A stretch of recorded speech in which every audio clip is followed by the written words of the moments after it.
I'd like to welcome everyone to the conversation where we talk about everything Cowboys.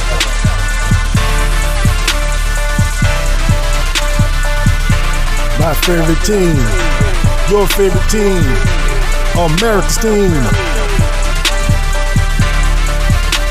Here with your host, Coach Marv.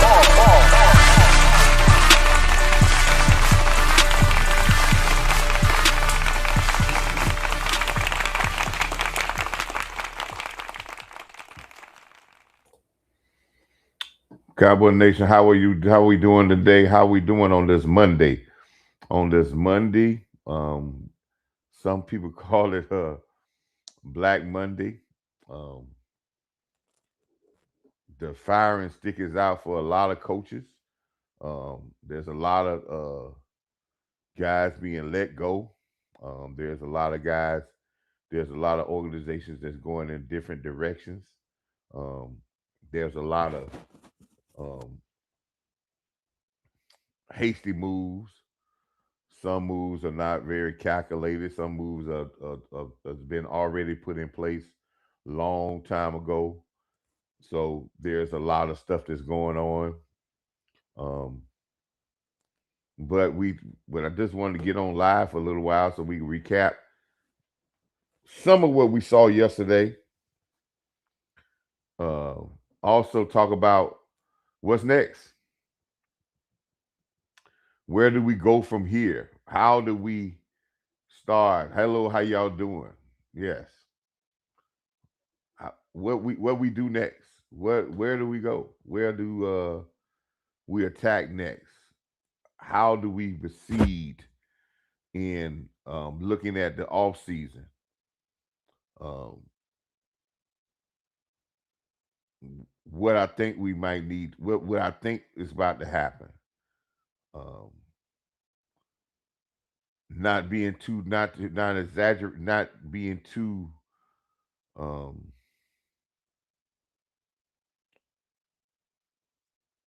overthinking stuff and not just throwing stuff at the wall. There's We have to really look at this at a full view. The next thing is, I know a lot of people was talking about the main thing now is Matt Eagleflus. If you remember my last show, go back and look at my last show. I talked about the Matt Eagleflus uh, and the three ways that I said Jerry may try to handle this. And we got to remember, Jerry has had a very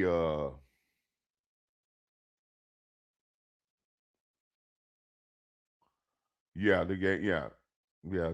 I mean, we got a chance to see Milton. I think that the Cowboys, it's hard to keep a team when they came in with that purpose of they was going to do a half and that was going to be it. And I think when it got to be the defense didn't show certain things, it just got messed up with that game. And I'm just glad the guys got out of the game.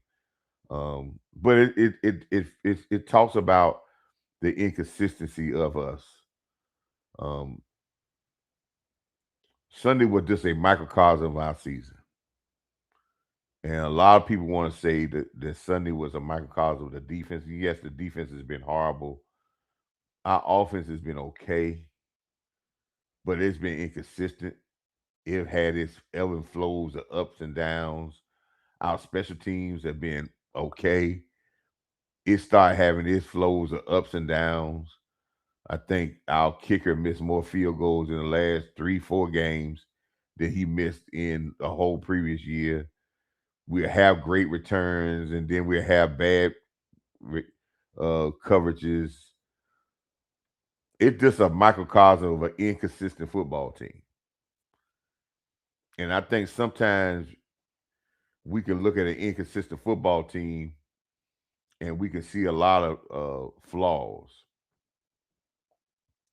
But getting back to what I was saying about the coaching thing, and I really wanted to go over this right quick. I said in my last show that, that Jerry has already told you he does not like firing coaches before their contract's out. I don't think he's done it but 2 times in this. That when we talk about major coaches, and he has fired 2 major coaches when their contract was still. Man, I think he might have been. Yeah, I remember 2 major coaches, and that was the first defensive coordinator that came in here with Mike McCarthy, and you talking about Wade Phillips.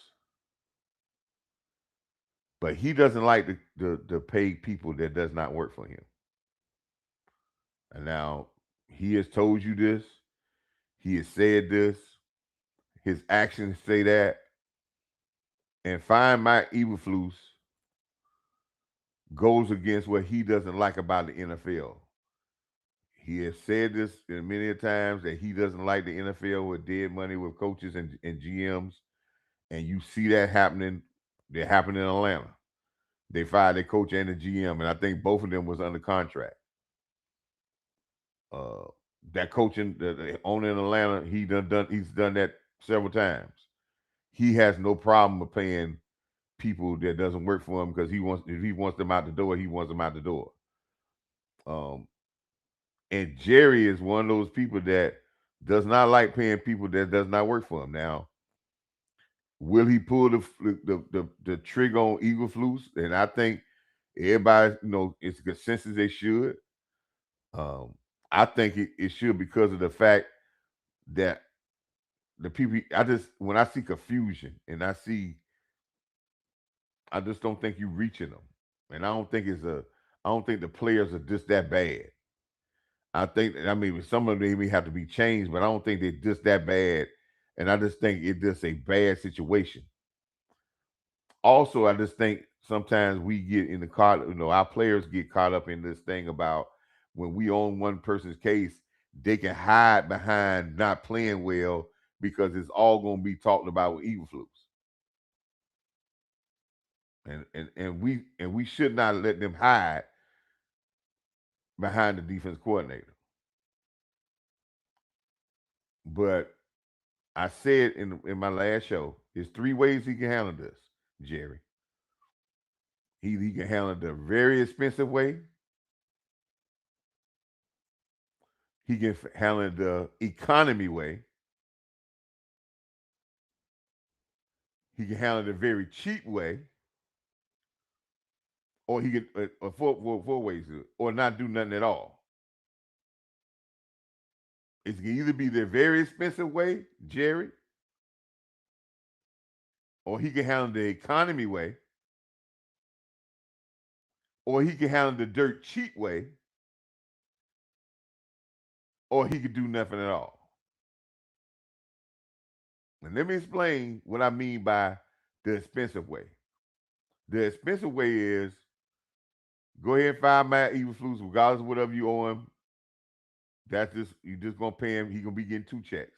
He gonna be getting a check from Chicago, and he gonna be getting a check from Dallas.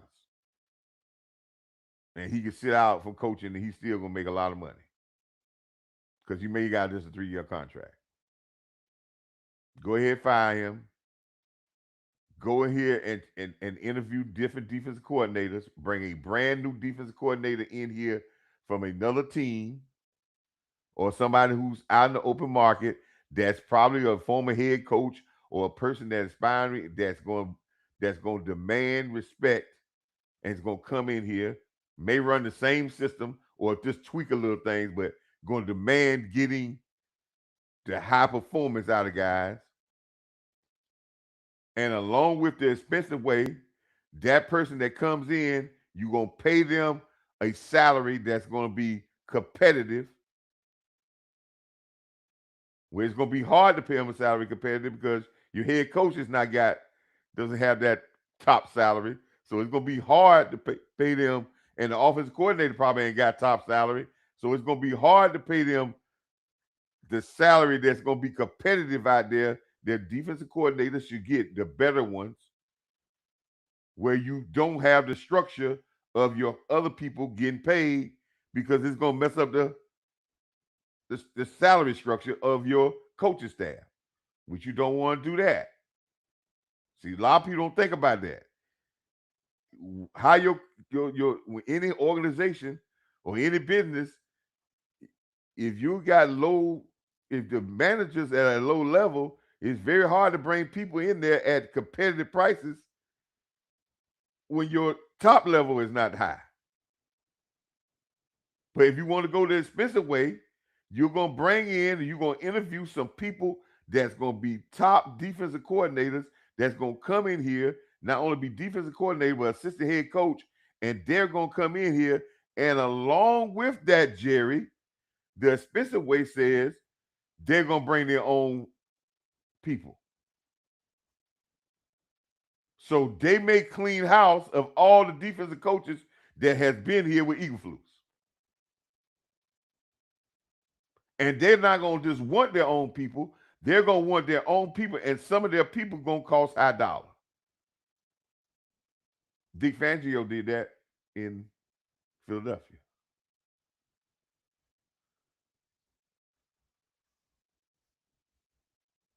So before we get to names, right? We got to find out which way we going first. You know, and listen, I understand when you talk about names. Is we gonna go the very expensive route? We gonna go the economy route? Are we gonna go the very cheap route? Or we going to do nothing at all? So I'm going over the expensive route. The expensive route means you're gonna go get some of the better. You're gonna interview some of the better defensive coordinators that got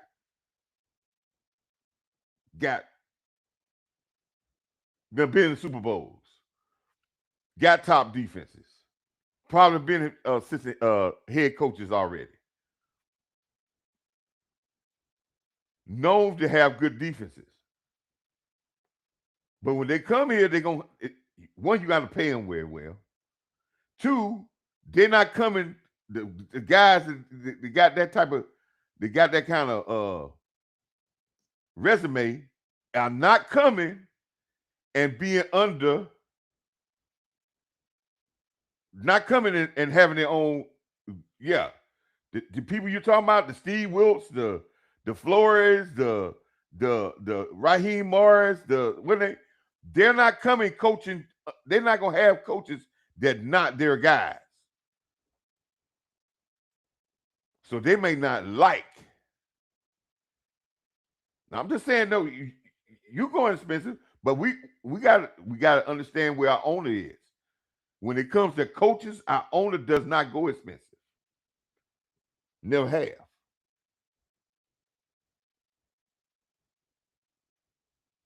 But that's the expensive route.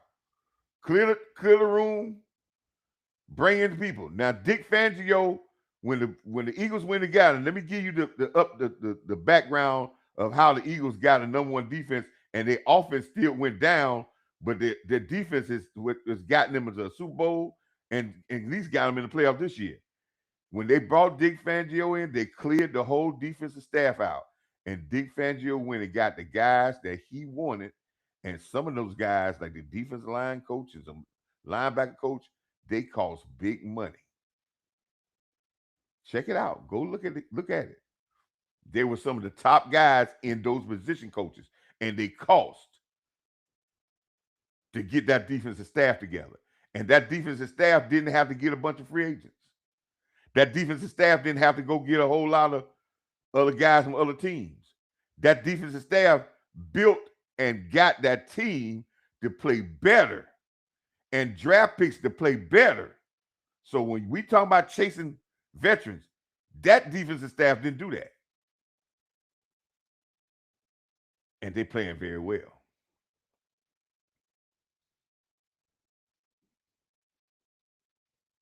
Now, that's the expensive route. Go interview the best coordinators and give them what they want coaches wise. And it may cost you. White Cotton might not be one of the guys.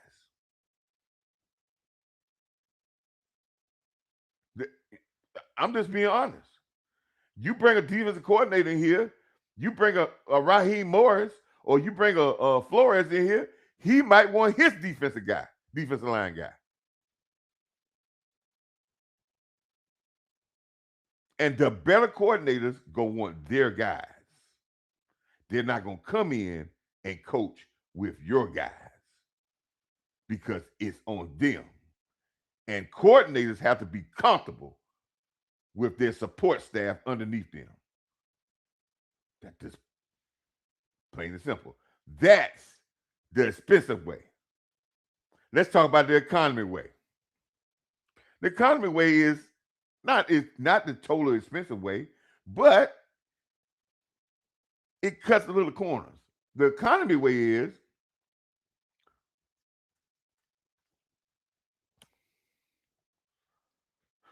get rid of Matt Eberflus and promote and pay Matt Eberflus his money for for you don't let him go. Get rid of one or two coaches, but uh bring up maybe White Cotton or somebody else into the defensive coordinator job. Get him a little bit of a raise because you ain't got to give him better big raise because they're moving up and you're like, oh, they feel privileged. They're getting the opportunity. Keep some of the coaches so they got contracts. Get rid of Eberflus and maybe one or two other coaches. Pay the dead money for those guys. Have the other guys move up to the defense coordinator. Give him a little bump in salary. Get everybody quiet.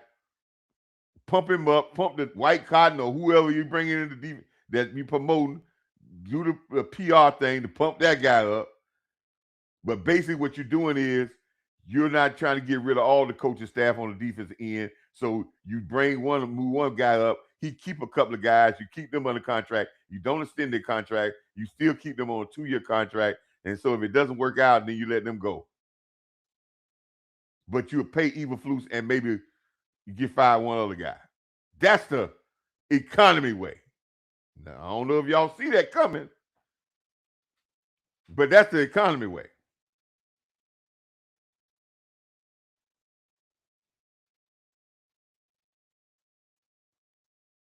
That's the economy way. Will that change anything? You can't get nothing. You can't change the attitudes if you allow the coaches that allow the attitudes to stay in the building.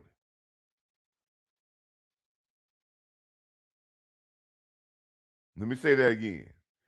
If you didn't have continuity and you didn't have togetherness or you didn't have pay attention to detail or you had hustle or those areas, because don't give me scheme. This got something to do with effort too and confusion. If you didn't have that in the unit and you keep the guys in the building that's coaching, what you think you're gonna change? But that's the economy way.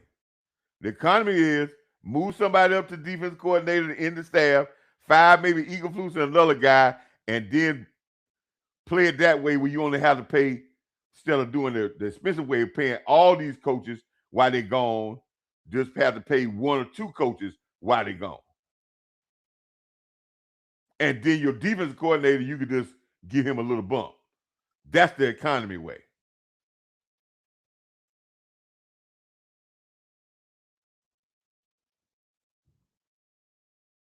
Then you got the cheap way. You just fire, you don't fire Eagleflus. You put this PR thing out there to keep Eberflus, and you blame it on the defensive back coach and the linebacker coach, and maybe the safeties coach. You fire them, ain't that much for paying them on their contract, and then you hire somebody else to replace them, guys that you try to get to hire them, and you keep Eberflus, and you don't extend his contract until he plays it out in 1 or 2 years, and then you can let him go without. If it does still don't work out, you let Eberflus go without having to pay him when when him working with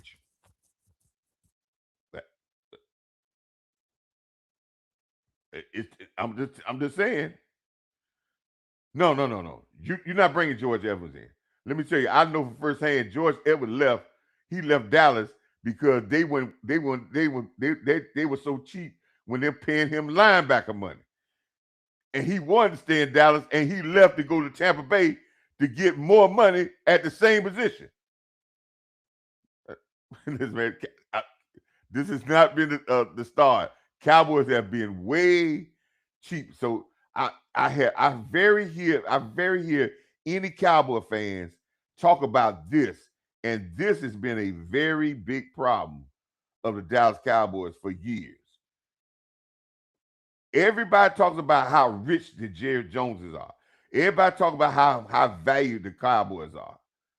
But for the people that they have to run their football operations, their coaches across the board, from coordinators to head coaches, have been in the bottom third of salaries for the last 15 years.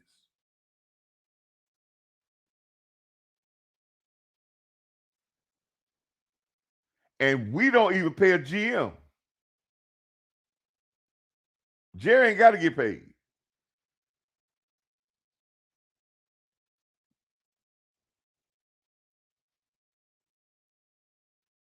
So nobody talks about that. And I keep equating it as this. It's like having a Bentley, and we taking it and we getting shade tree mechanics to work on it. They may be good, but they don't even have their own shop.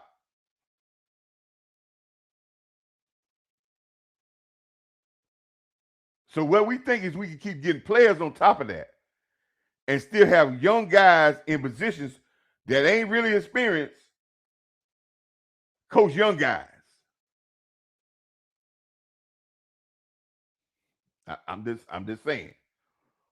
Because when we look at the resume, sometimes we get iffy on certain guys, and we know that they're there, and when we look at their salary, it's not competitive. It's not competitive to the Harbaugh's coaching staff, to the Shanahan's coaching staff, to the Kansas City's coaching staff. Look at Kansas City. Kansas City defense coordinator makes this is about as much as Schottenheimer. Just, just putting that out there. Their defense coordinator. Just throwing that out there. So the very cheap way is get rid of a couple of assistants and keep Eberflus. Start to say this ain't all about him, and we need other guys to well name. We need to get better guys, and we're gonna get better assistant coaches. Throw the assistant coach on the bus. Not saying they should be on the bus anyway, but put it all on them. Not saying they don't need to be here either way. They need to be gone too. Especially whoever's in secondary.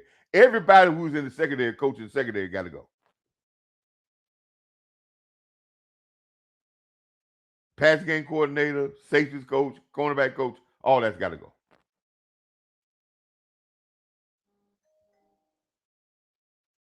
So that's the cheap route. Just fire a couple assistants, keep Eberflus. The economy right is fire Eberflus, promote somebody in from the bottom half of the staff to the defense coordinator, fire maybe one other assistant, and go that way. The very expensive route is fire Eberflus, bring and start interviewing the top defensive coordinators that's out there and give them what they want and let them come in and put their staff together. And if they want to get rid of the whole defensive staff, goodbye. That's the expensive route. That's expensive, the economy, and the cheap route. And then the fourth route, not do nothing at all. Say we're gonna run it back because we need continuity.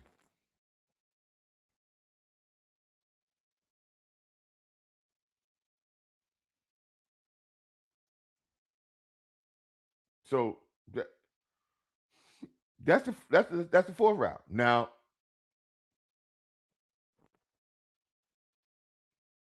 to me,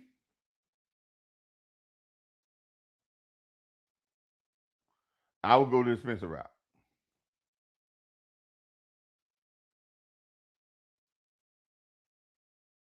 Second thing, we got to remember the last time we had a bad defense like this, and that was Mike McCarthy's first year, and it was horrible. And when we got this defense, and I'm going to say this, and I want y'all to follow me on this. How did that defense go from I would say butt naked last uh, when Mike McCarthy was here, and then they went all the way. Then Tyrone Church is going to follow me on this. When we had the defense coordinator that Mike McCarthy had here, and we were last in defense, Quinn came in the next year, and that defense finished 12th in overall defense and in the top 10 in scoring defense in the NFL the next year. Probably in the last 6 or 7 years, that was probably the best defense we had. How did that defense become a top 10 defense? I hear people out there saying that we need a veteran corner, a veteran linebacker. We need to go get this free agent, that free agent. Let me tell you how that defense became from the worst defense in the NFL, and Quinn came in and they became a top 10 scoring defense in the NFL. And that's the year that they played very good against 49ers in the playoff game, but we just got penalties. Let me tell you this because I find that Cowboy fans have a short memory of how things are, and we always convert back to trying to do it the easy fix way by spending money and grabbing players like that's like we playing fantasy football. That team took a Randy Gregory that hadn't started none in his career, but that was his first time starting under Dan Quinn. That team went and got a couple of free agents. That team went and got Curse, who had never started nowhere in the NFL on a consistent basis, and brought him in to be a starting safety. Not no Pro Bowler. He was a veteran, but never had started. That team started Donovan Wilson for the first time in his career when Donovan Wilson got his first starting role with the Cowboys. I think he was in his fourth year of his contract. He hadn't gotten his free agent money. He got his free agent money after that first year. That team took an Anthony Brown that everybody talked bad about and started him at cornerback. That team took Trayvon Diggs in his second year, and he became an All-Pro. That team took a Malik Hooker that they tried to sign in the offseason, but then they had to come back because he hadn't got totally healthy, and they picked him up right before the season started, and he rotated in there at safety. That team had Chauncey Goldston, who sat out most of the year, but played the last half of the year, but he sat out all the training camp, but he was a rookie, a fourth-round pick. That team took Osa. That Osa was a third-round pick and got a lot of playing time in his rookie year. That team took Michael Parsons, who was a rookie.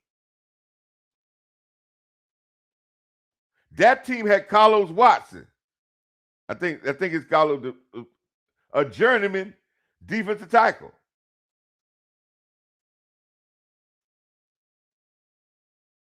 That team had LVE,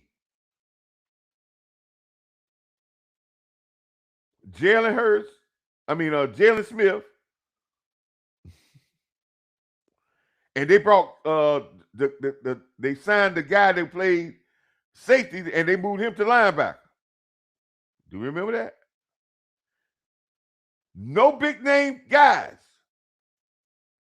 Changed the mentality of the team And that team went from the worst defense with Dan Quinn to in the top 10 of scoring defense in the NFL and a top 12 defense. So don't tell me that you need to go get a bunch of free agents to turn your defense around.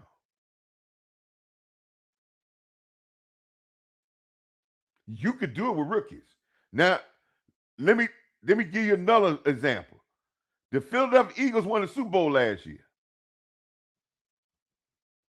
And somebody tell me if I'm wrong. That team didn't get no free agents last year that's significant that they brought on that defense that was one of the worst defenses the year before. Tell me. Matter of fact, they traded Hassan Reddick before the season started last year. They went and got a guy from the Jets, but he didn't work out. They let him go the next year.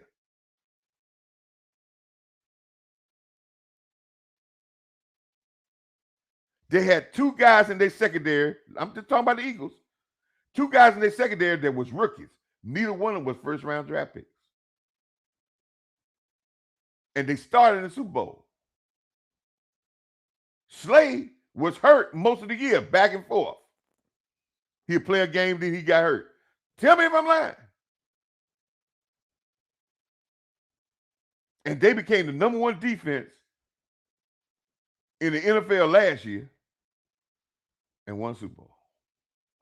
So when you tell me we need to go get all these guys, I say, man, you don't have to. Get the right people here. You may have to change. Some of these got to change out. But it can be done.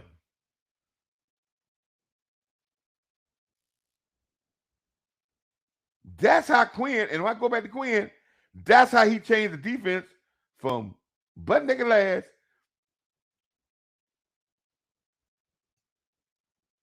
and nobody thought that they would be that way.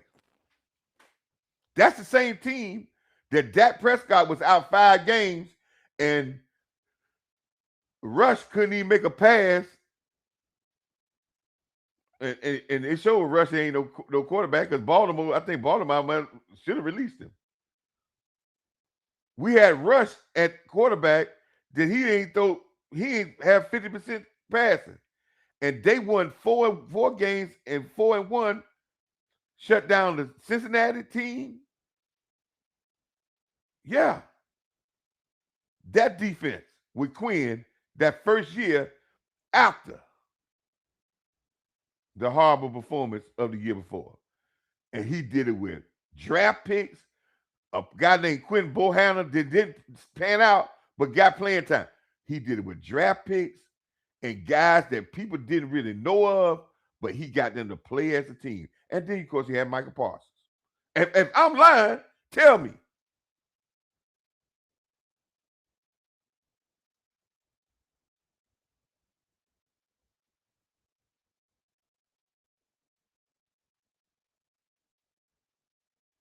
Who is Clinton Cooper? You talking about the Eagles? Okay, they were first. They were draft picks. They were rookies. Yeah, yeah, they were rookies.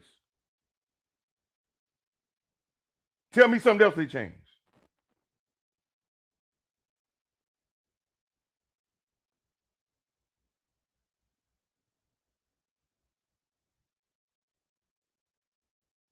Now you may go get a guy here and there.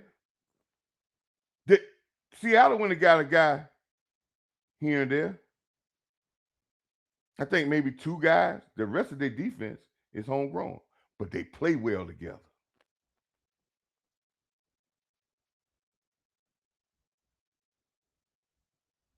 One thing about old defenses don't play well. Veteran offenses can play well.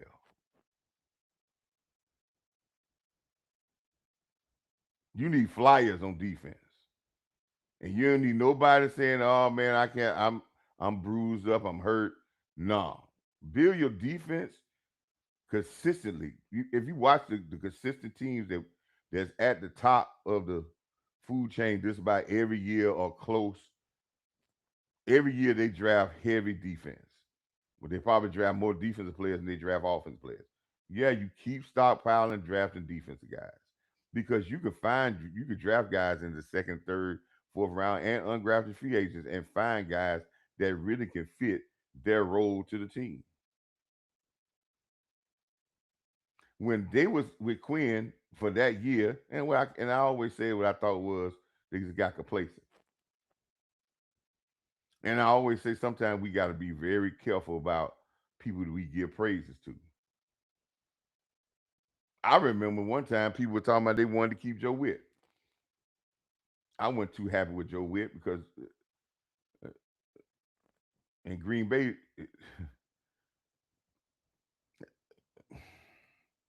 everybody see games that I don't see.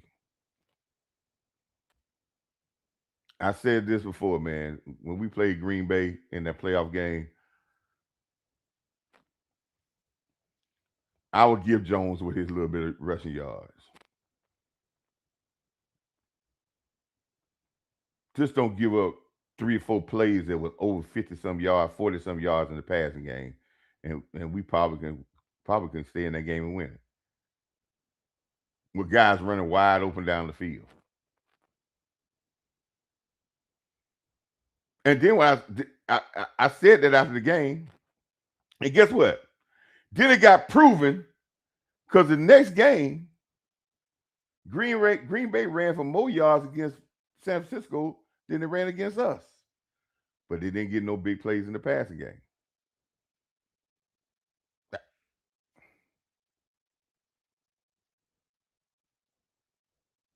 Yeah, that's what I said. I felt Joe Witt had, and when we talk about coverage, and let me just give y'all something about it. Defensive coordinators run the defense, right? Most defensive coordinators have specialties. Yes, they run the defense, but some run the front end in the run game. They're more abreast of the run game. Quinn is more of a defensive line guy. That's where he got his start at. He started a defensive line guy. He is a defensive line guy. That's why he brought Durden in because Durden was a guy that he brought up in defensive line at Atlanta. Gave Durden the job. That was a very good hire. Durden was a very good hire because Durden has turned out to be a very good defensive coordinator, and that's what Durden wanted to be. But that was his specialty. Now, linebacker was not his specialty. Secondary was not his specialty. He gave the secondary to Joe Witt. Joe Witt was called the passing game coordinator. So if your back end is not really well in pass defense, your passing game coordinator is your passing game. He sets your passing game. In most cases, your defensive coordinator, the game plan goes through the defensive coordinator. But he allows his passing game coordinator to come up with the idea of based off film of how we're going to attack coverage wise this team and this whatever they're playing. Yes, the defensive coordinator still got the say so in that. Yes, the head coach got to say so in that. But if it doesn't sound, if you got a valid reason of why you presenting this, because you don't come up there and tell the head coach, I'm going to do this and don't have a reason. You're not the passing game coordinator and tell the defensive coordinator, oh, I just want to run cover 2, cover 3, and don't tell me why. And if it sounds good, we're going to go with it. Because we work as a team.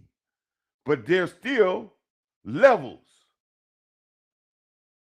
Joe Witt had the passing game.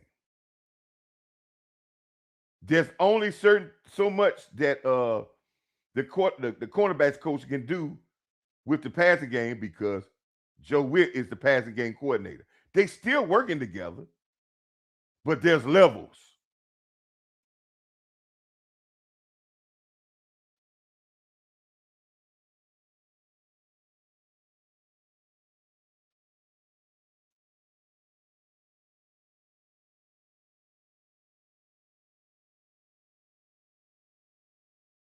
Now, there's some, and the church, you're right. We could talk about coaches. There are some units that have to be changed out. I said, listen, go back. You want to look at, I said this since the off season. I talked about it since the off season. I said in the off season, and like a lot of people don't look at things in depth. I told you then. I said it since last year. Our safety, when our safety play falters, our defense falters. I can go back in the history of the Cowboys, and I can go back in the recent history of the Cowboys. You want to go back to recent history? Tell me when I'm lying here. When Curse and Wilson had their best years at safety, right? Curse and Wilson had their best years at safety. That's that year I'm talking about, right? Yeah, instant time secondary, but when Curse and Wilson had their best years, because right after that, Curse got another contract and Wilson got a contract. And that was Hooker's first year there, which was his best year in Dallas because he was a little bit fresh, right? In their best year, the defense was top. From that year on, the safety play went down. Curse year next year was not as good.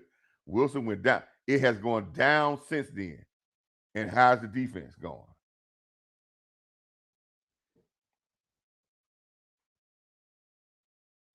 Every time, and now we want to go back to history. Know your history, Cowboy fans, because if you know your history, history is gonna either teach you great lessons, and football doesn't change. In the history of the Cowboys, the better defense we had very great safeties. In the 1991, it wasn't just Dan Woodson. There was a guy named James Washington that should have been MVP a couple of those Super Bowls. And they had another guy named Thomas Everett that would lay you out. They had a rotation of three safeties that were death defying. And if you got great safety play that are smart, that are fast, that can make plays, it helps your corners greatly.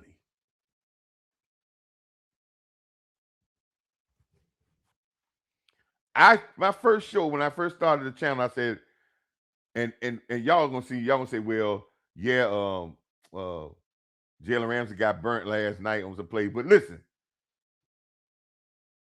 Jalen Ramsey has made plays. Just his presence and his IQ. And he wanted to play safety. I already knew that. I already had some information that said that's what he wanted to play. And he wanted to do in Dallas. But listen, we didn't want safety. I said it would help our team if we upgraded the safety position. It would help everybody else. When I see teams walking around and they say our team is confused in the back end, I tell you this. Y'all want to talk about Matthew Flus? There is, listen, man, let me tell you something. Ain't but so many different coverages you're going to run. It's either cover four, cover three, cover two. Listen, it ain't, and man, it's not rocket science. And if you've been playing football all along, you can play zone. If some of these people talk about, oh, they can't play zone, that's crazy. Second thing is, if you're confused on the back end and you got two safeties that are veteran safeties that have been playing in the league 5 to 6 years and they've been playing together, and they confused and they can't figure out the game plan or what you want to do, they should be almost to the point they can call it themselves.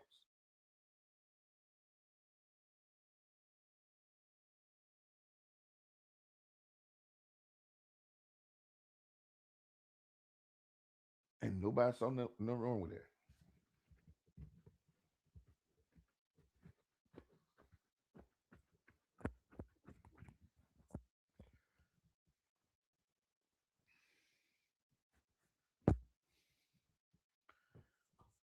I always, some of y'all out there, and I always try to bring coaches down into common sense. Let's think about this. Say you got a job, and you got some guys that be on that job. They supposed to be supervised. They been on that job. They've been doing that job for 15, 20 years. That's equating being a guy. That's the same time frame of two guys been playing together for 4, 5 years, and they've been on the job for 20 years, and they confused about how the production line going. And every time you come out there, the people they're supervising or they over, they confused, and we got miscommunication all the time in the line, and they stuff is being missing or not being done. And I got two guys that been working back there for 20 years, and they the supervisors because your safeties are the supervisors, and they can't get it straight. In week 17, they can't get it straight. They look confused. They were been fired.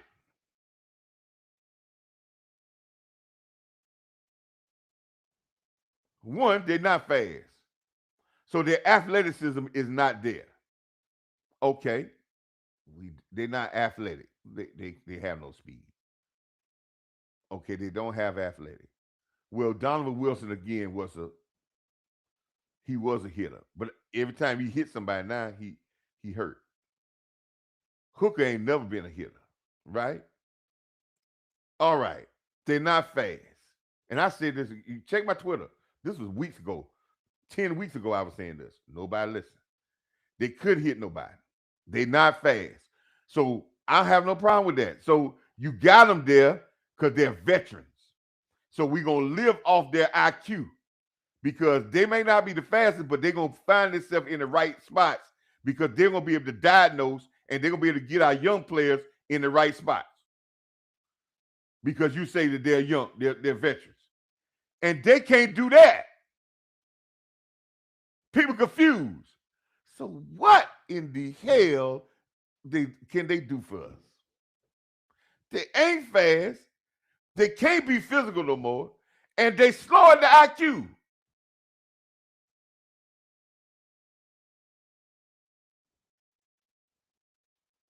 So what good they benefit us?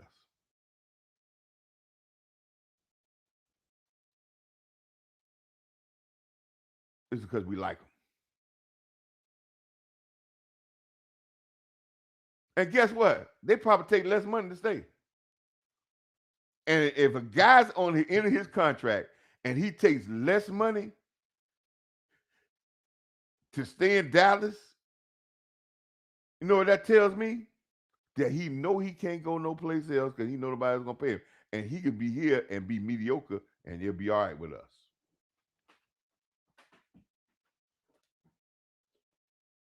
Because if he was confident in his game, he said he'll get paid what he's worth.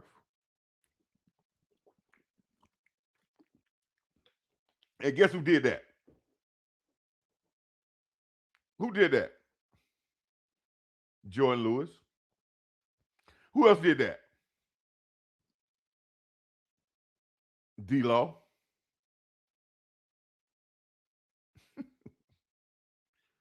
They said we ain't gonna get top dollar, but we gonna pay respectfully because we know we still can ball. And we can ball here or any place else. But if you get a guy like LVE, everybody talking about we signed him. LVE was the lowest paid starting middle linebacker probably in the NFL. Yeah, he signed 2 years, 11 million. 1 year was guaranteed every year. So if he was so great,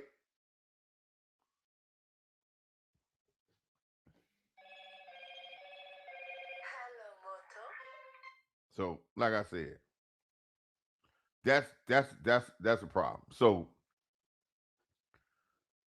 yes, we need to change some players. But I asked our Cowboy community, slow down and pump your brakes about how we gonna build this. And let me tell you how it's gonna go. Somewhere down the line, we just started the off season, and somewhere down the line, probably in the next month or two, it's gonna get somewhere. Somebody gonna come up with something that they're gonna blame this whole season on Dak Prescott. Watch what I tell you now. It's coming. Somewhere down the line, they're gonna try to figure out to get it back to Dak Prescott. Somewhere down the line, they're gonna say we need to get rid of Dak Prescott and to build a defense and start over. Watch what I tell you now. Somewhere down the line, they're gonna say Dak Prescott is what's holding up the defense from signing people, which that is not the case. Salary cap is not no problem. The Cowboys ain't got to go and start cutting people and letting people go. They didn't get Quentin Williams and all that stuff. Listen, Quentin Williams' contract is workable to free up money. Osa contract is workable to free up money. All the people they have signed in the last couple of years got kickers.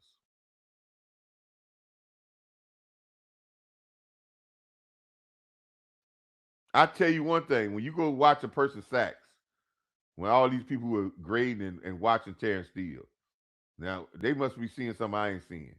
But you'll watch some of these sacks.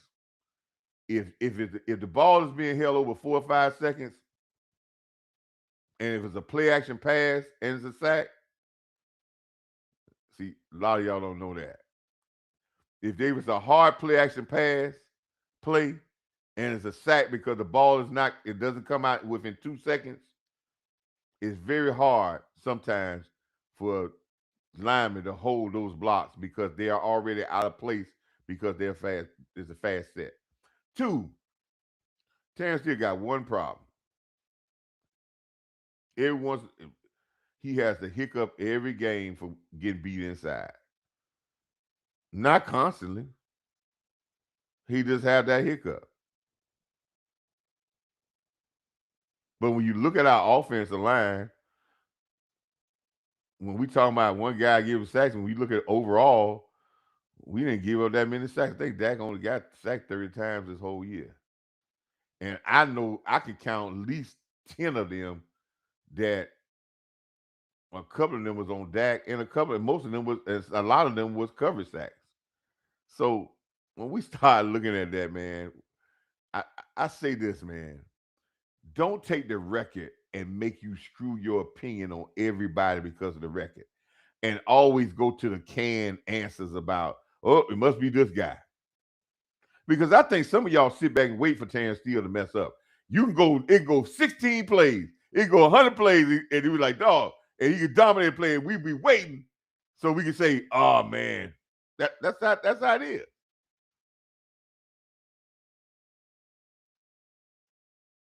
The next thing when I say is not maturity on this football team. Let me give you another one, another thing I don't like.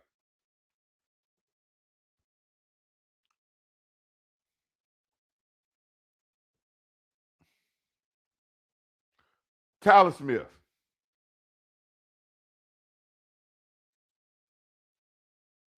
Today, Tyler Smith had to tell on his on the and report and talk about his exit interview, which he might have got questions, leading questions to lead into why he said all this stuff about uh, you know, we had to have serious conversations. They probably were leading him into questions that way. But that what we talking about that for Tyler Smith to the paper with the news? What what purpose that you that you got to talking about we need to talk about right guard, left guard, left tackle. What benefit you got with that? That you couldn't have said it behind closed doors and left it behind closed doors. What benefit did you get out of that?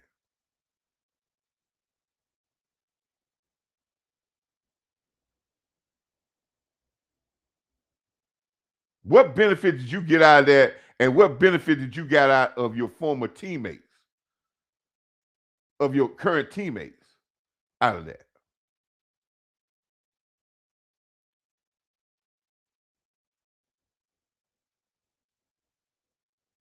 You just added fuel to any fire because they led you into say, well, hey, we had a good year. We discussed all, I don't know, we discussed all that. I'm just here to benefit the team. And you could have that direct conversation with the team behind closed doors.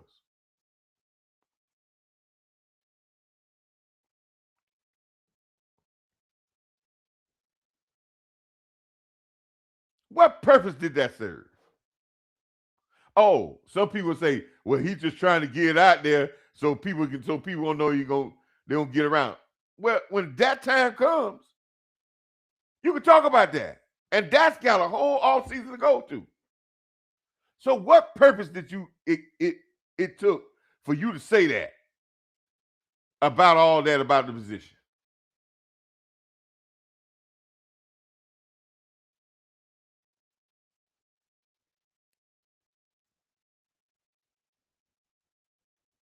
And this is not no shoot at him, but you didn't have your best year this year.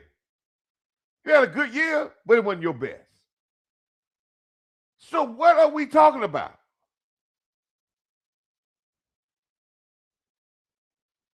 We done got so that's how we operate.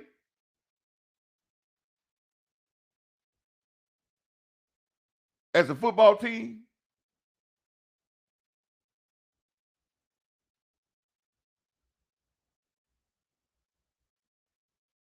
And if there's not enough trust that I could go into that meeting room and discuss something with y'all in the meeting room and get my point across, that I got to go and talk about it in the media about something that could be talked about behind closed doors.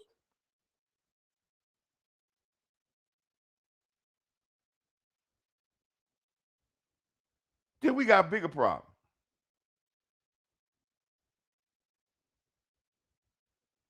Because I don't understand that. What purpose did this serve? Only thing that I did is started some more crap. Yeah, it didn't do no good, Tyler Smith. That didn't do no good. You think that did some good for Guyton or 71?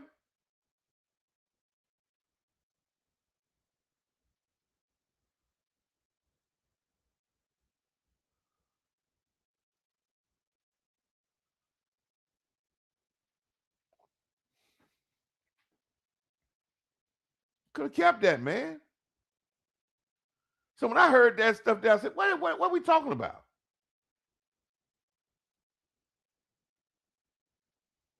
And if I was Schottenheimer, I would ask him the exact same thing. If I was Schottenheimer, when we got in that, what name? We'd have another meeting. I would have called him back and said, what are we talking about in the media? Talking to me and the coaching staff ain't good enough? That we got to air our thoughts about how we going to do certain things for public opinion now?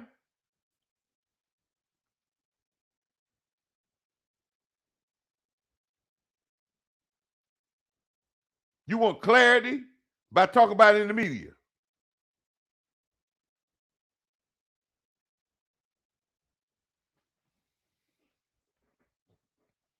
That's leadership, Tyler.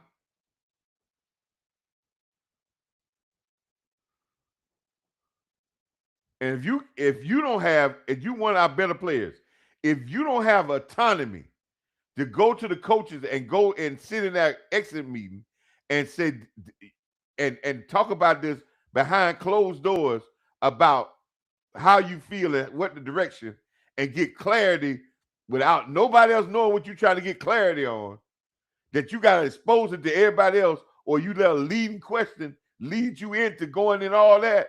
If you don't understand what the question was that they were trying to lead you into something like this, if you don't have enough respect or the relationship with being one of the stars on the team to have that open communication, then we got a bigger problem than X's and O's or Jimmy's and Joe's.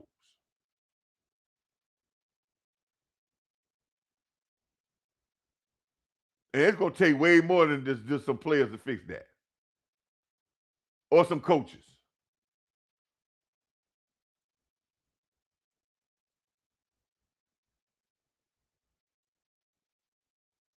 But that had to be said.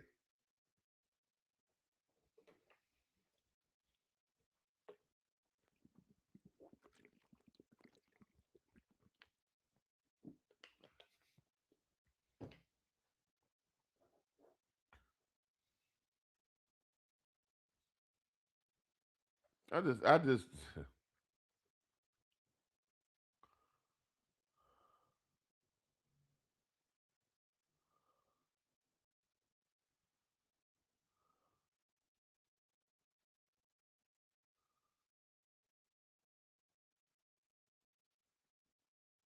mean what my question is this, man.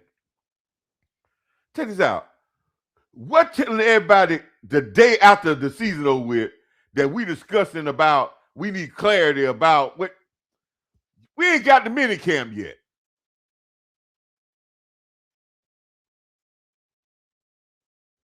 They would have some brief discussion with you. Oh, ain't like the coaches ain't gonna talk to the players at all during the off season.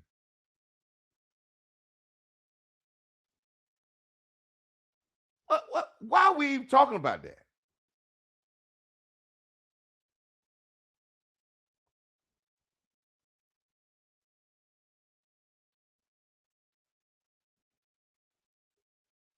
Tell you, man, this soap opera mentality here, man, that we just got is just keep a bunch of love and hip hop drama type stuff.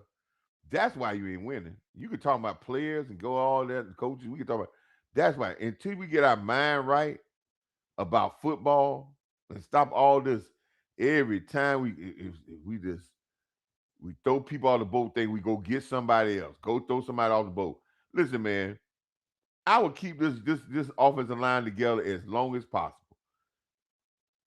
You talking about an offensive line that stays in the top 5 or 6 in offense all year, every year. And the only thing it was this year, the offense was so good, but it was inconsistent. Oh, man, people won't understand that. It was good, but it was inconsistent. And the inconsistency was based on our own flaws. But when you have a quarterback that does what he would do and a running back that do what he would, and when you have games like, listen, when you have games like with everybody talking about we need Cosby. But when you look at Cosby's stats against our two tackles, so you don't tell me we can do that against Cosby and against Micah, that we can't do that and have great games, and then we have inconsistent games. It's just the inconsistencies.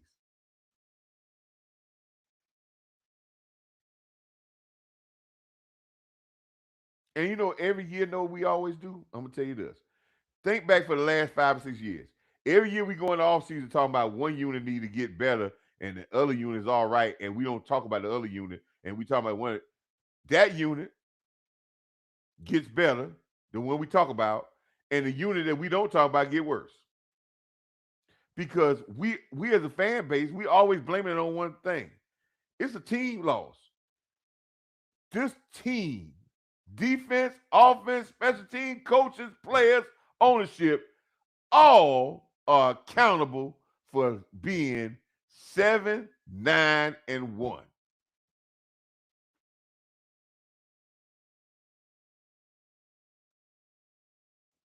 And bringing in trading the farm to get Max Crosby ain't gonna make this team look. Listen, you got teams in the playoffs that ain't got no significant pass rusher, but the teams play well together.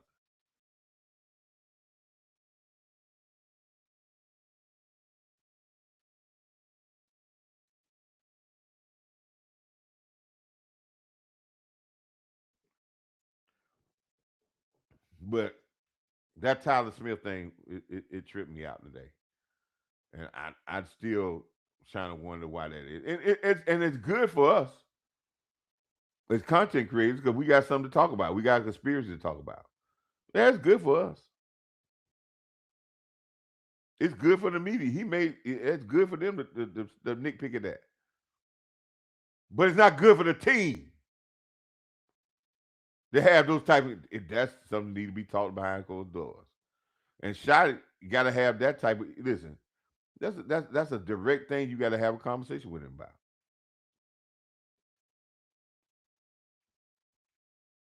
What was the purpose of that?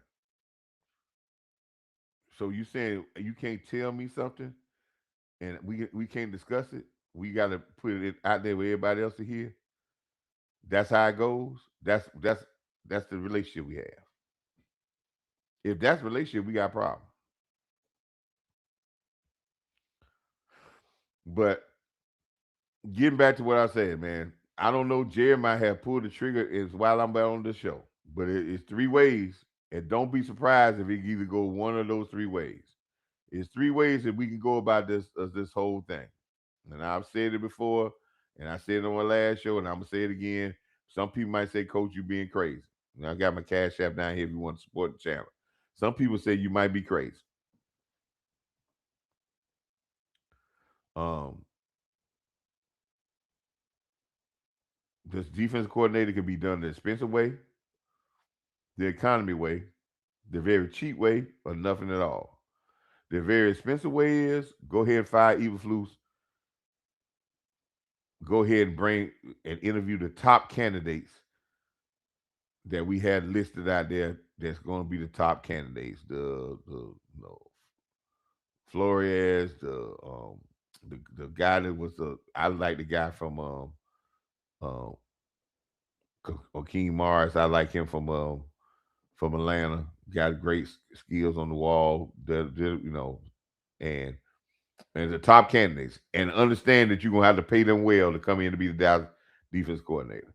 And if you pay them well to be the defense coordinator to come in here, second thing, they gonna have to have the economy to hire who they want to be under their coaches. And they may have some names for some guys that you really gonna have to go out and get, and you gonna have to pay to get. And you may not say I want to pay, and you may have to eat some contracts with some other coaches. That's fine. That's the expensive route. The economy route is five Eagles loose, five maybe another another position coach, a couple of them.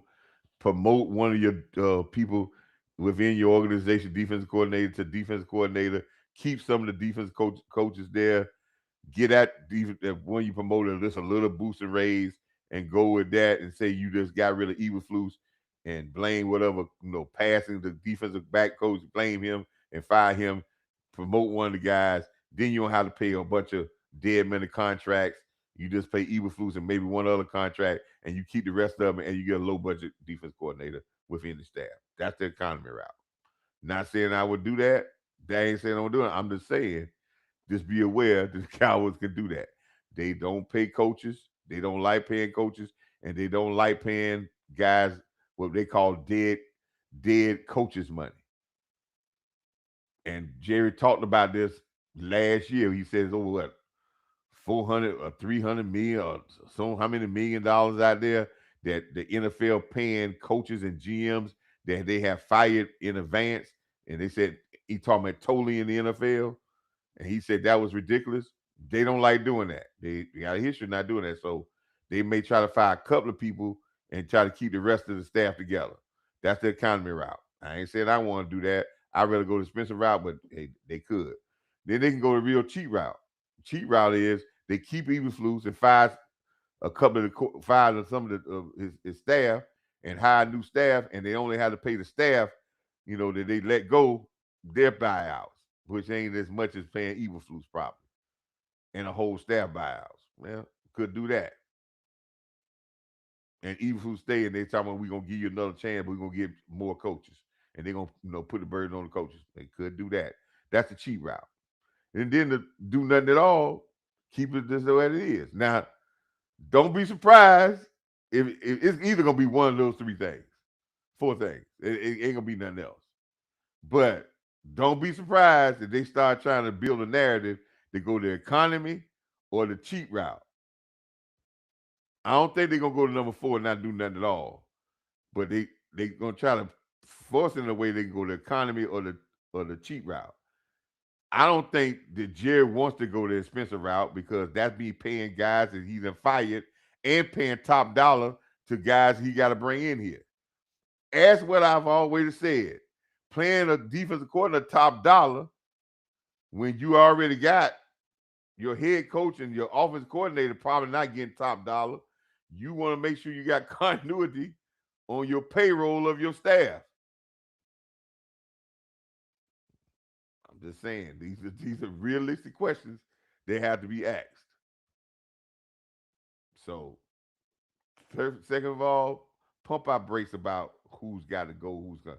The undrafted, unrestricted free agents that we got on our list, there are only about 3 of those people I would keep. The rest of them they can go.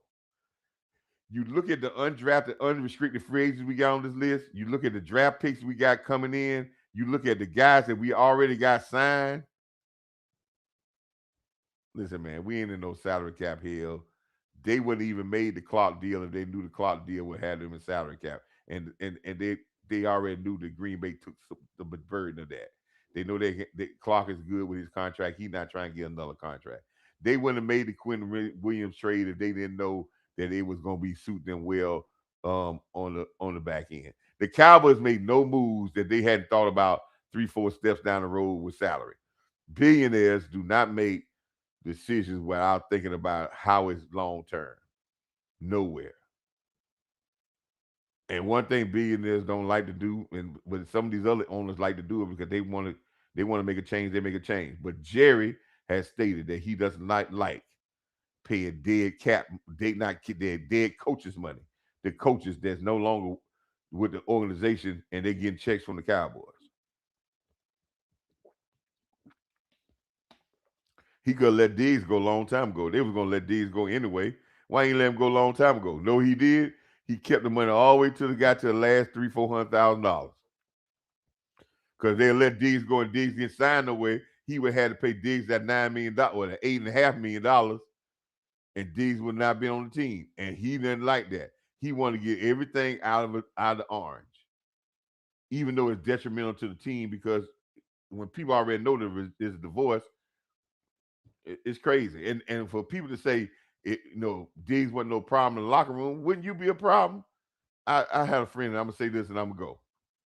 And I might have said it one time before. I had a friend when I was living in North Virginia. Him and his girl was together for a while.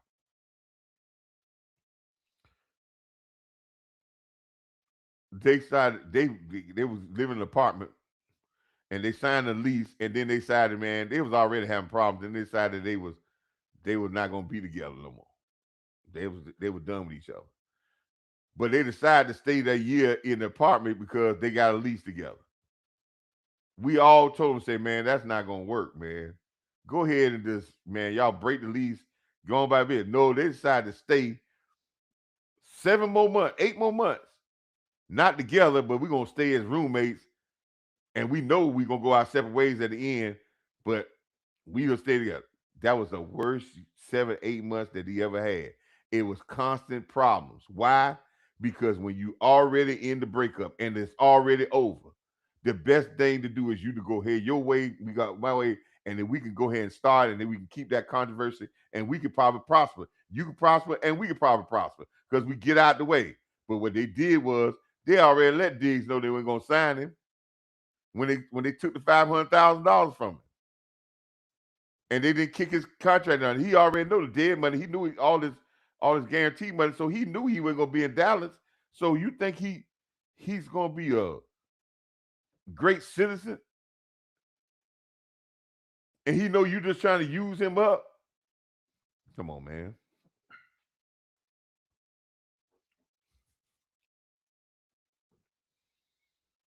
I wouldn't have been no good citizen. And I said this: if you was gonna move on from Diggs, you should have been cut him. And I ain't. That's not no diss on his playing ability. That's what I'm saying, man. If y'all ready to divorce, what you sitting around for? You just making you just harboring, you just making an environment that's gonna be jacked up.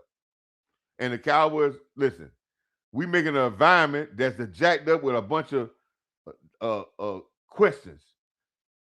He didn't fire Jason Garrett till Jason Garrett contract ran all the way out because he didn't want Jason Garrett to be out the building and he had to pay him a check and Jason wasn't doing no work. Come on, man. You sat there and you knew that you were gonna fire Mike McCarthy. You knew you were gonna keep Mike McCarthy out of this year. That year, you know that wasn't gonna happen. When you put him on lame duck status, the only thing he could do is win a Super Bowl. If he didn't win a Super Bowl, you were gonna let him go. Instead of starting Schottenheimer's career last year, and this has been year 2, which we might have been farther along, you held on to him because you didn't want to fire Mike McCarthy and pay him one more year of $6 million because he wasn't coaching. That's all. That's the only reason you did it. And you ain't fired Mike Eberflus yet. Where everybody else fired him because you're trying to make a spin of finding how you could get out paying him.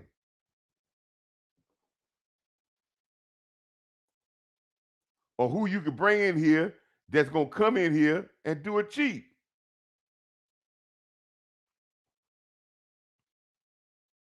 G Hampton, I'm gonna send you a message either tonight or tomorrow on your in your inbox, and I'm gonna send you my number in the inbox on your Twitter, man, and give me and we'll talk this week, man, and see if we can put something together, like a year-end cap or whatever you know how your shows run. I know you got a great platform. Everybody's in my chat. Go to G Hampton. G Hampton, put your thing in it. And some of these people may not be subscribed to you or on your thing, but G, put your information or your show title and stuff in the chat. So if y'all see his stuff in the chat, I don't have no problem with that. Hey, if you want to promote your stuff, that's fine. Because I know you're a loyal one. So that be put your stuff in there so you can get as many. Some people describe with you and follow your channel because you got some great commentary and hopefully we can work together. But put your stuff in the chat so everybody can see it and get with that. And if anybody else who's been in my chat all the time and all we have been here, man, put your stuff in the chat. Listen, I don't know how long the contract is. Let me get that. Let me answer that question. I don't know how long the contract is. I don't think. Listen, I'm quite sure. I don't think it ain't one. Listen, you know what the craziest thing? Let me say this. This is and I'm gonna go back to your question, but I want to put this out there for everybody, man. G Hampton, man, go to the Cowboys Huddle podcast. If y'all not subscribed with that, man, some great content. If you're not subscribed with that, with this podcast, go in there, man. Go on YouTube. Go to the Cowboys Huddle podcast. They have some great content on there, man. Follow them. Hopefully, we're gonna get together and I get to be on this show because they really talk about some real true football and everybody has different opinions. That's fine. That's good. We have good dialogue, and his show has very good dialogue, and he puts a great presentation together. And maybe I might learn something from about how I put a presentation together because I'm not on that presentation side, but great that hopefully we can work together. Uh, again about the contract. Great. I'm glad you brought that up. I believe it's a 2-year deal for Eberflus. Let me give y'all some information about contracts. Most coaches, college and pros, like to sign 2 to 3 year contracts. You don't listen. This is the craziest thing. Last year, the Cowboys signed. This was told me that Mike Zimmer was not. He was just trying to give it one more last hurrah. Because Mike Zimmer came in and signed a 1-year contract. Do y'all remember before Mike Zimmer signed his contract that there was that there was some thing with what's the guy, Rex Ryan. Rex Ryan told everybody to hold up because he was in negotiation with the deal. But Rex didn't take the deal because they weren't paying no money, and Rex wasn't gonna take no one year deal. Because why you don't take 1 year deals? One, who you can hire and you on a 1 year deal? Who you gonna hire under you and you on a 1 year deal? Let me say this: when assistant coaches go and interview for jobs, what do you think the assistant coaches ask? What is one of the things you think assistant coaches want to know? First, they want to know how long the head coach, how long his contract? Is the head coach on the hot seat? Before I move my family and come to a place and they stay and come to a job, you think I want to work for a guy that's on a 1 year contract or in a hot seat? Because we're gonna be fine. And then Zimmer took a 1 year contract. This ain't the worst thing. Hold on, let me get back to this. This is not the worst thing. Said this ain't the worst thing. Zimmer took a 1 year deal, and all his assistant coaches they hired last year took 1 year deals. What that tells you about the coaching staff that they brought in here last year? They all came in here just to get a little check and go on by their business. There was no loyalty from the start with. And the reason why they got 1 year deals because your head coach was on a 1 year deal. He was a lame duck coach. How is you going when you hire some other assistant coaches under a 1 year deal coach? How you gonna hire them for more than 2 years? I mean, more than 1 year.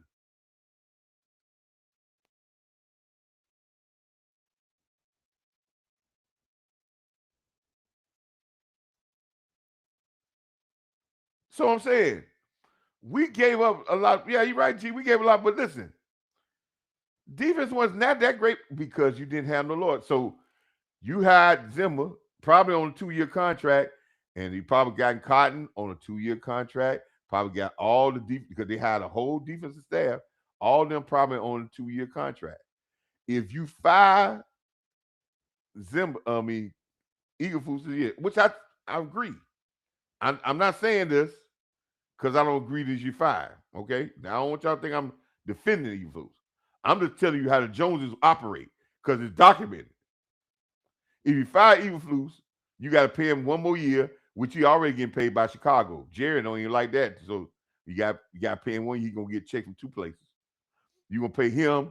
You bring in one of the quality defensive coordinators. He might not like Cotton. He may not like the secondary coaches. I would hope he don't like the secondary coaches because that's horrible. He want to fire all of them. He want to bring his guys in. So you got to pay new guys and you got to pay the old guys another year of their contract because they've been fired. You're off the hook if they go get another job, but some of them may not go get no job. They might say, "Let me sit home for the day, a year, and make this money off the Cowboys."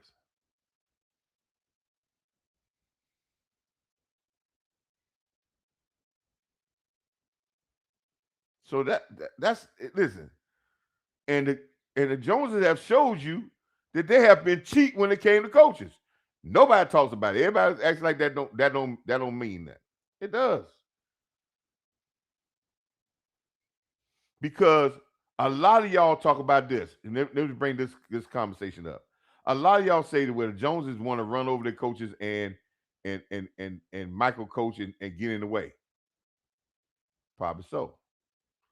But I said this in my last show.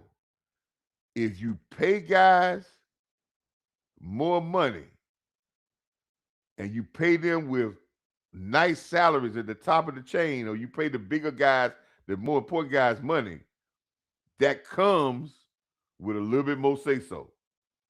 You pay them bottom level, yeah, you ain't got no say so. But you start paying guys, you pay the guy. Listen, if they had brought a Harbaugh from Michigan to the Cowboys and paid him 14, 15 million, like they paying him in Charger land, yeah, that's gonna come with a little bit more say so than a guy getting 5 million, 6 million. I'm just saying. If you played Peyton, Sean Payton, the money that they paying in Denver, that's gonna come with a little more say so.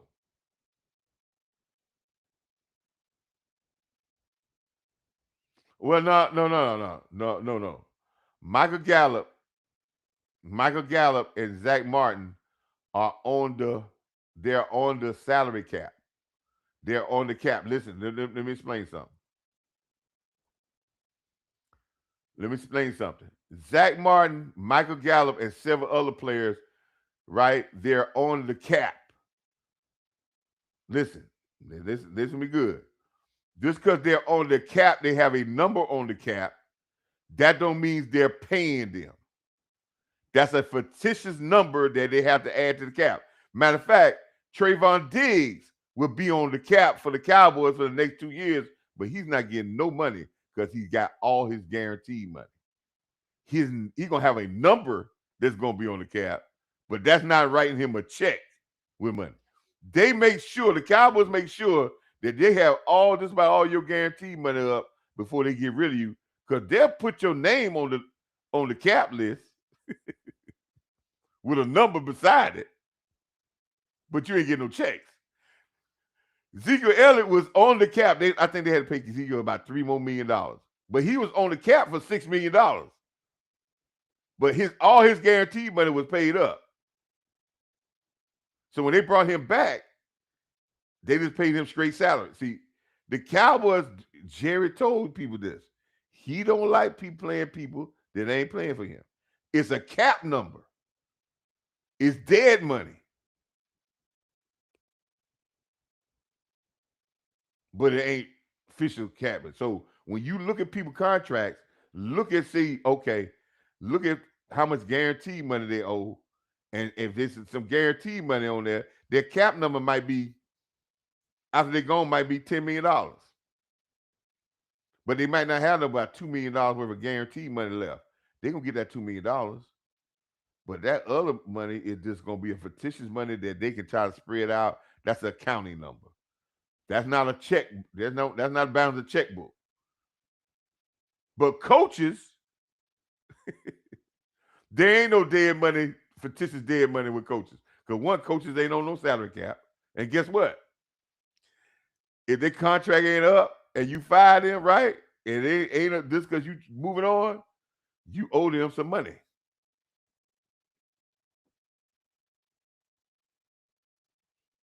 Yeah, that's just money that they can't use for others. And then you got ways you can kind of circumvent that. That can be circumvented, because then they could say they could spread over 2 years. So I always tell y'all, when y'all see these numbers, and I'm gonna say this, and we're gonna probably need to get about again. I need to do a whole show on this, but I'm gonna say it this way.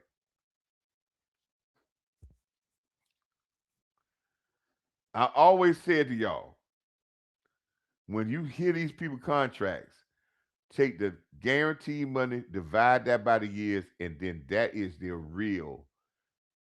That would be your real average per year. The guaranteed money divided by years.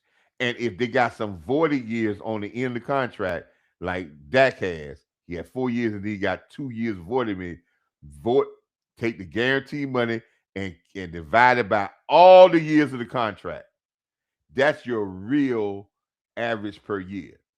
It's not the big contract number and divided by the years. That happens in basketball and in baseball because they are fully guaranteed contracts. Deshaun Watson contract was fully guaranteed, but they added a lot of voided years on the end of his contract so they can spread the APR out. He's gonna get it, but the APR is not what it is because they added voided years. That's how you really judge what a person's average per year. Why you say that they said this, right? Okay, it's a signing bonus. Let me answer this question. What he said here. Is the signing bonus still a thing? Yeah. Okay, listen. Great question about the signing bonus. Okay, just give you a little example. Player signs 5 years, 100 million. Let's say 60, 60 let's say 60 million of that guaranteed. was 60 million guaranteed. Well, the publicity would say what? 5 years, 100 million, he's getting $20 million a year. But he only got 60 million guaranteed. So really, it's 5 years divided by six. I mean, 60 divided by five, which is what? That's not no $20 million a year. So what they do is they give a signing bonus. They say, okay, we don't want the cap here to be $20 million. We'll put a we'll put a we'll give him 30 million of the money up front of the 60 million, and we'll call that signing bonus. And what they do is they spread the cap hit of the 30 million over the 5 years of the contract. So 6 million will be counted 1 year in the cap, another 6 million next year, another six, and then they'll give him a base salary to keep his contract number down. If he once he ends his contract, you pay him the $60 million. You still got to count for the other $40 million on your cap number. That's the fictitious number that's being on the cap, but that's not money that's going in his pocket. Why does the NFL don't tell us this in writing and tell us this? Because the NFL wants it to look like that a guy's making $20 million a year. Why? Because they want to look like they're paying their guys. This is the same as the NBA and the Major League Baseball. It would be bad if they say, "Oh yeah, the guy got a 5 year contract for 100 million, but if you break his contract down, he only making about $11 million a year." And then we talk about LeBron James making $52 million a year, or uh, the the guy for the Dodgers, he making $70 million a year. And you say, "Oh man, the pro football players ain't making up but 10." Yeah, they want you to say the $20 million man. They want you to say the $60 million quarterback. They want you to say that, but in actual fact, is not that.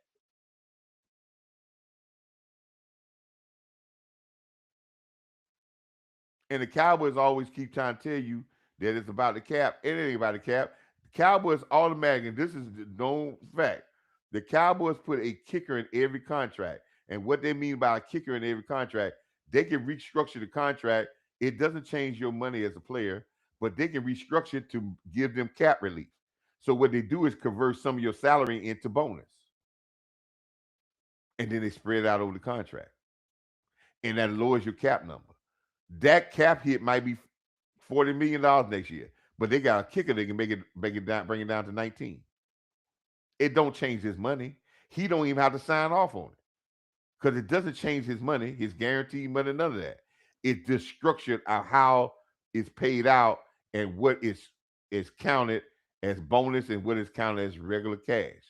Now, the other part that you have to think about with salary cap, like Devontae Devontae Williams, the running back this year, right? He met all his incentives this year. So when they give you a contract, they sign him for a 1 year $3 million contract. Then they give him certain incentives that can make him make more money, right? Well, do you have to count that against your cap? If the incentive is something like, let's say I gave you a contract for 1 year $3 million, and I say I'm gonna give you $500,000 if you carry the ball 5 times. Well, the NFL make you count that $500,000 already on the cap because that incentive is easily going to be made. So you got to count that against your cap money. Or if I say you got to carry the ball 500 times in a year to get $500,000, the NFL says no, you ain't got to count that on the cap number. But if he hits it, you have to count at the end of the year. But you ain't got to count up front because it's not a realistic uh something he could do realistic. It's not an easy goal incentive, right? Well, Jonathan made his incentive, so instead of getting 3 million, he got about $1 million worth of incentives already made. So his cap number for this year went up $1 million, and the Cowboys got to count for everybody who made the incentives. They got to have some room so they can count to put that towards their cap number. So It's crazy. And there was an article. I need to put that article. It's an article that was out there that I posted on Twitter that talked about all this. But they don't want to talk about it. The NFL wants you to think that guys are getting 60, 70, $80 million. That's what they want you to think. Because that makes the NFL look big. That makes the brand of the NFL look big. They don't want the brand to look like it's less than the NBA and the Major League Baseball, which it is. They don't want to make it look like that. Hey, they're not really paying their players no 70, 80 million. They like when the salaries get up that we can do an average APR. Say the guy making 60 million or 65 million. They like that because now that competes with the 70, 80 million dollars the NBA players and Major League Baseball players making. But the difference between Major League Baseball players and NBA players, that's the truth. They gonna make that. They gonna average that per year. Now, NBA and Major League Baseball players, if they don't pay them the same amount of money every year, they may structure how they pay it, but they gonna get all their money.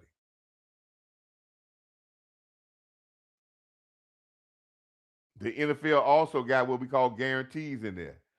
You got what we call guaranteed money, and then you got what we call guaranteed signing. Guaranteed signing means the signing bonus check you get when you sign. Guarantee means over the life of the contract, you're gonna get these guarantees.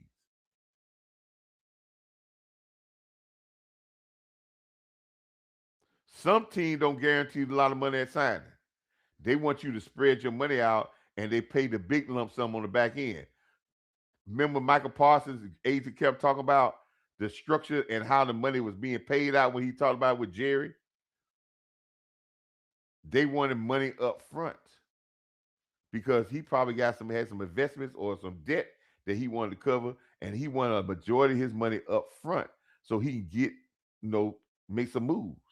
The Cowboys wanted to back in the money, and he ain't like that. I hate to get into that, man. Something I might have bored something, but that's the NFL is portraying that, and they're pushing that narrative about the 60 and 50 million people. Take what the guaranteed money is, divide that by the years of the contract. Go to a contract Spotify. It'll tell you to break down the contract. It'll tell you what's the guaranteed, what they're gonna get at bonus at signing, what the guaranteed money, and it'll tell you what the payout, what their base salary is, what their bonus is, when they guarantee money out, and it also tells you when it's an out and what is an out in the contract. Every contract the team signs with a player has an out, and an out means when the contract the guaranteed money is gone, and if we decide to release you or get rid of you, the cap hit is not significant. It's going to be a cap hit. The dead money is not going to be significant, so we feel that we can get out of that without having a significant impact on our salary cap. Trayvon was at the end and the buyout out of his contract. So they felt that they were going to get out of it anyway, and they could take the little $12 million hit on the salary cap. That's not significant.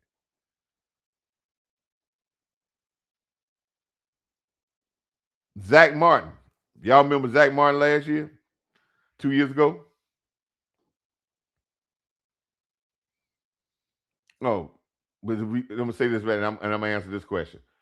I'm gonna answer this question for G Money, G Hampton, but I'm gonna answer this question. But remember Zach Martin? When Zach Martin held out, know why Zach Martin held out? Because Zach Martin had 1 year left. Everybody told me he wanted a raise. They didn't give him much of a raise. He wanted the last year of his contract guaranteed. So what the Cowboys did is guaranteed his last year of his contract, gave him a little boost of like $3 million, gave him some money up front, guaranteed his last year, so he knew he would be there for that last final year. If he did, the reason why he did that was because if he didn't get that, the Cowboys probably gonna walk on him. See, so he felt he didn't want him to do like Ezekiel Elliott.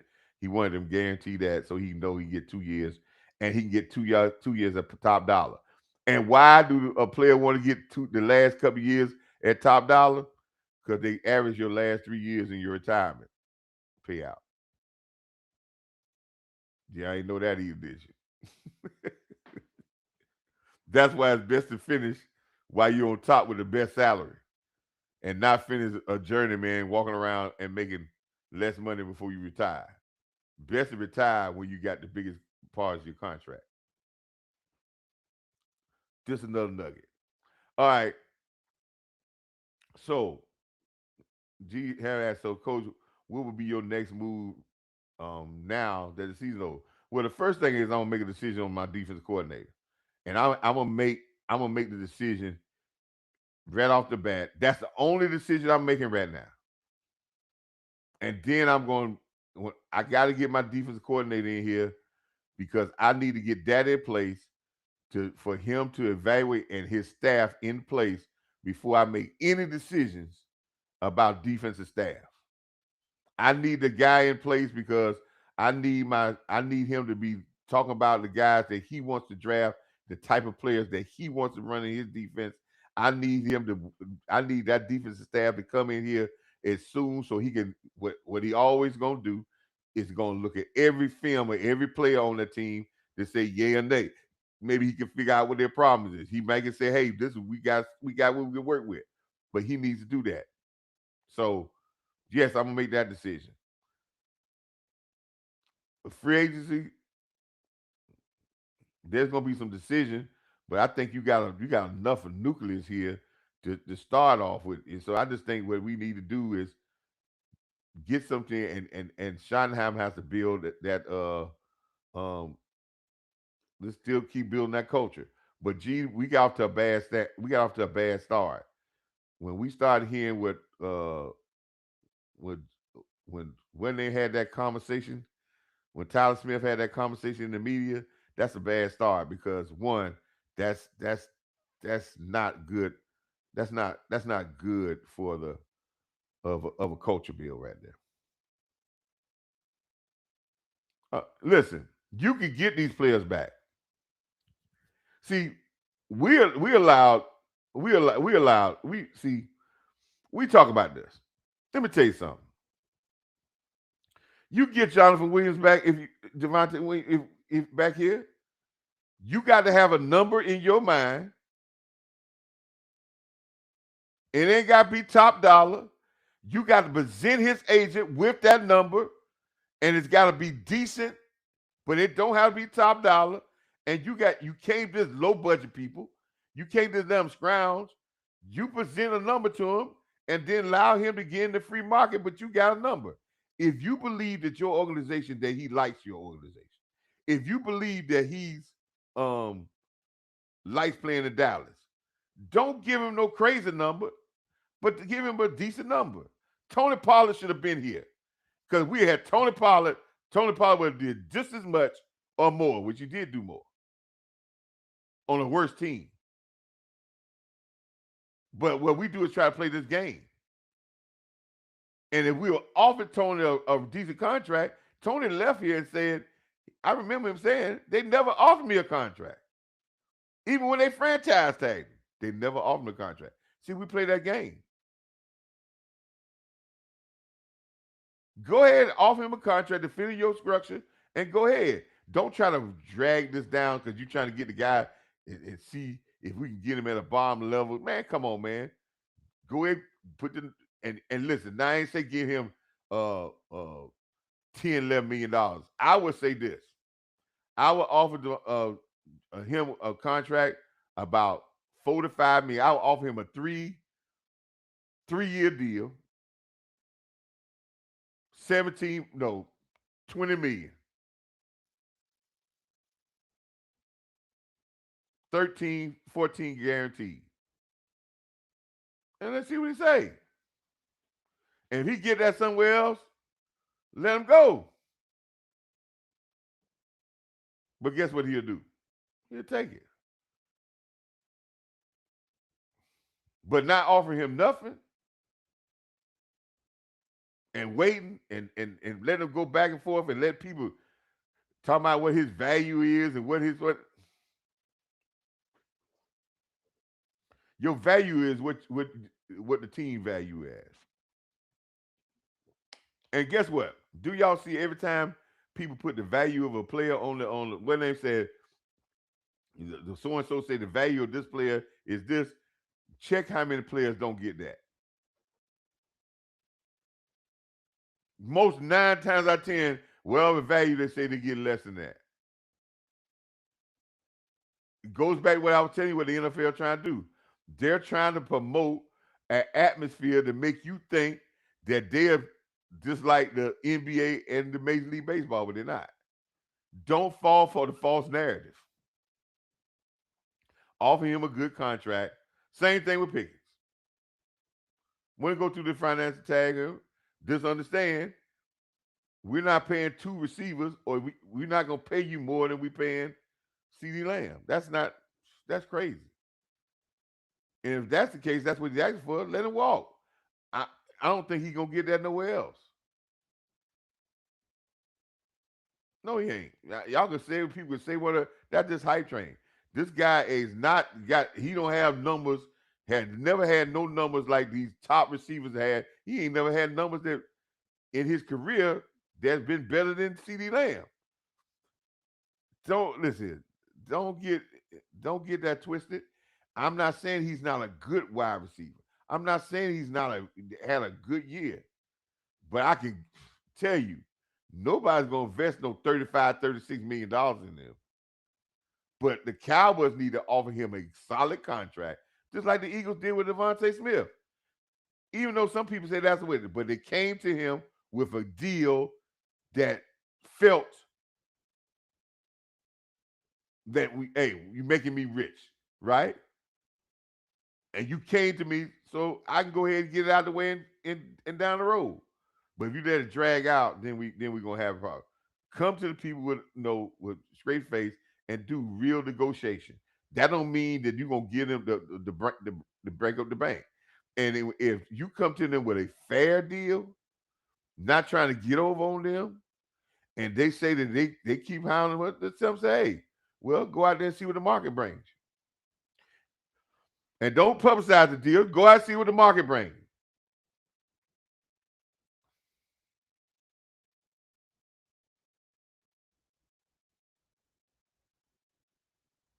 That's the point blank with that. Now I'm keeping him. But I can say like this, G. Let me say something about this Pickens.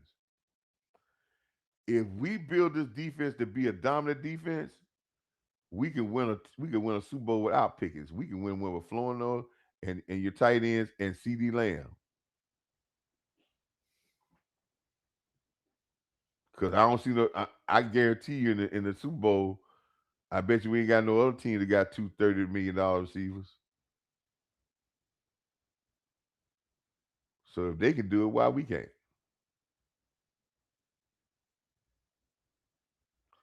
Oh, that's a tough one. Right now,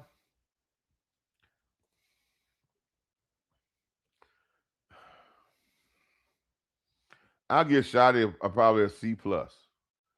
But there are some other things that we need to talk about this season that that was hard for you to be really successful. And we have to be realistic about certain things. One, having a death of a teammate on your team that commits suicide, that's a that's tough. Two, brand new coaching staff for a brand new coach in Dallas, which is different than other places. That's tough. No coach in Dallas, under the circumstance of how Dallas is, has ever come out running and did such a great job right off the bat. Most of the coaches in Dallas had to get used of being the coach and getting rolling. Even though they've been there, they had to get rolling. So year two is very important for Schottenheimer. Um, and there were some other incidents that really I just think that but there's not all peaches and cream. There's some stuff that hey, he's got to tighten up on. There's some things that he got to get better at. So I ain't saying it's all peaches and cream, but I'll say C plus. I'm not going into the B stuff, but I still think this should have been his second year already because you should have, if you were going to hire him, he should have been here already. So, and I think that was a hindrance too. I say this, people. We're going into and I'm gonna say this on the last half of this. Uh, yeah, it is dysfunctional. Yeah, it is dysfunctional. But um, G makes a good question. It is dysfunctional, but you have to have functionality on the field when those in between those lines. And as a coach, you got to make sure that in between those lines that we're not doing dysfunctional and we're held accountable in between those lines. And that can be done. But that's how we have to do that. And sometimes you got to coach with the media.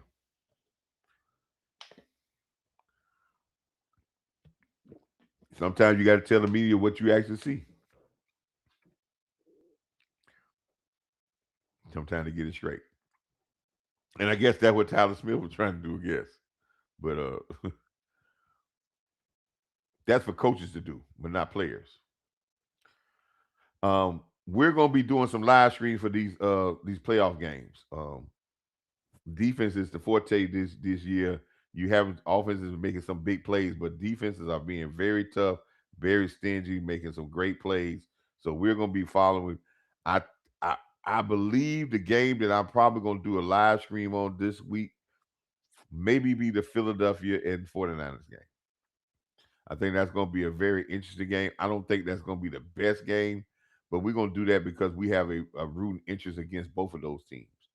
And the only good thing I can say about those teams they're playing in, that one of them they're going to be gone, and then the other one's going to be moving, and we can just root against the other one on if after that. So I'm going to plan on trying to do a live stream for the Philadelphia Eagles, a live watch party for the Philadelphia Eagles and the uh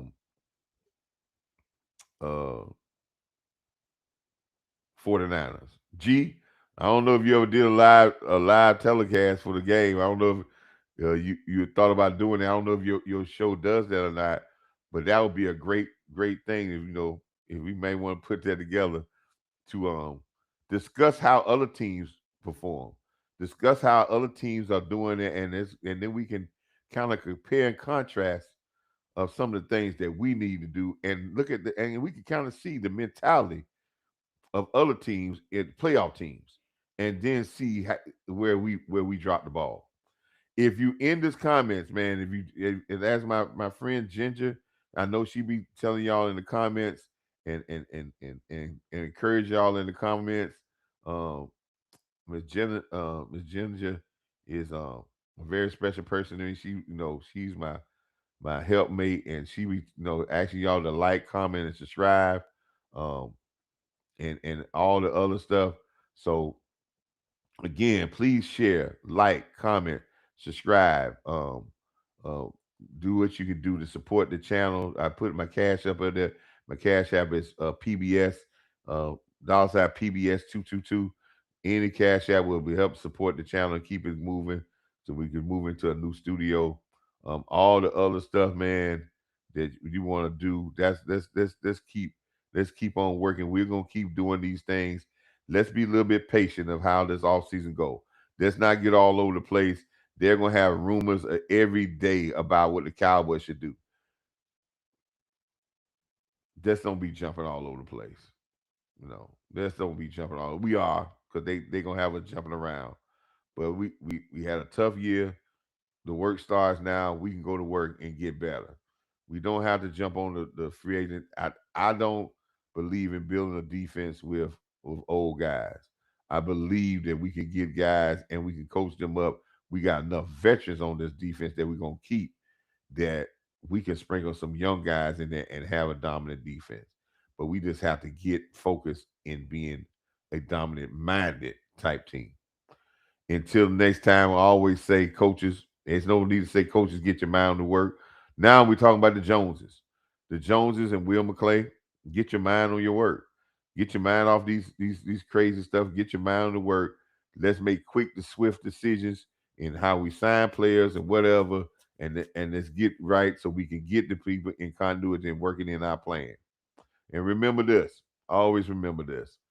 Nothing or no one can stop God's will.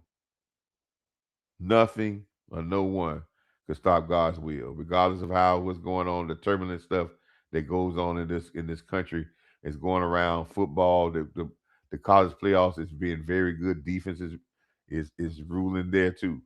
But remember, regardless of what's going on, no one or nothing can stop God's will. Just believe that, and if you believe that, you will be okay. Thank you again for supporting the Cash App. Jen just put the Cash App down there if you want to support the channel. But thank y'all so much for supporting. Thank you for being loyal listeners. Let's try to get to that goal of subscribers. Do what you can do on your side by sharing this and talking to other people, getting people to follow me on Twitter, getting people to follow this channel at Coach Marv Real Talk. Understand that Coach Marv Real Talk is going to be talking about a lot of different things. So please try to get us in your mind and get us to support the channel. So again, as I said, man, um, keep supporting the channel, and keep pushing the videos out there and for me. Until next time, salute, Cowboy Nation.